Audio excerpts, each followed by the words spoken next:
Interesting, isn't it, in the rebranding of someone, particularly micro celebrities. You know, it's very difficult. Doesn't matter what you do, you've got to be very careful how you position that celebrity. And you have to say, you know, a lot of commendation to the William Morris Endeavour Agency. Since the start of 2024 and late 23, they've done their very best to reposition the former cable TV actress Meghan Markle into something of a celebrity. Even though we pointed out recently that each and every time, of course, certain individuals seem to, shall we say, make that marketing plan go slightly astray. Yes, Prince Harry, we're talking about you. What is interesting though is simply this, that now, as you know, they recently went along to once again make a major marketing push. But as ever, it's not really worked out to their simple advantage. Let me explain. To have your company today, and as ever, thank you so much for joining me. Now, also lovely, of course, in this wet and wild and windy London. Well, the bottom line is, as you know, we're heading towards spring. Also, we thought, doesn't look like spring, does it here? But what's interesting is, and as I said before, it's nice to know that we've finally seen some Easter cards in the stores, and I'm so glad so many of you agree with me. It is nice to receive an Easter card, even if we can't afford the stamp. Right?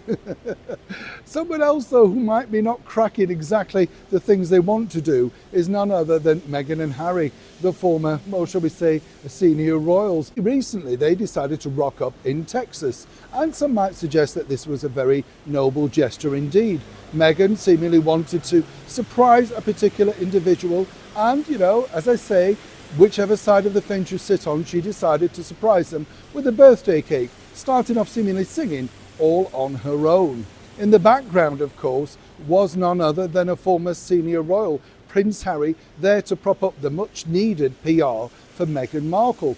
Did it work though? Well, you see, there was a big issue at stake here. As you know, Prince Harry has basically said that he doesn't feel very comfortable coming back here into the United Kingdom because of security measures. Now, one might suggest, of course, that security measures have been very lax if you look at these particular pictures. I've been told from a senior source that in fact, yes, there was a sort of minimal security tech while they went over to that particular area. Now, I'm not suggesting there would have been, difficulties in there, but there was simply no protection in the room. Now, isn't that incredible to think? And as ever, we have to say allegedly. Apparently they feel safer in an area where people are allowed to have openly and own guns.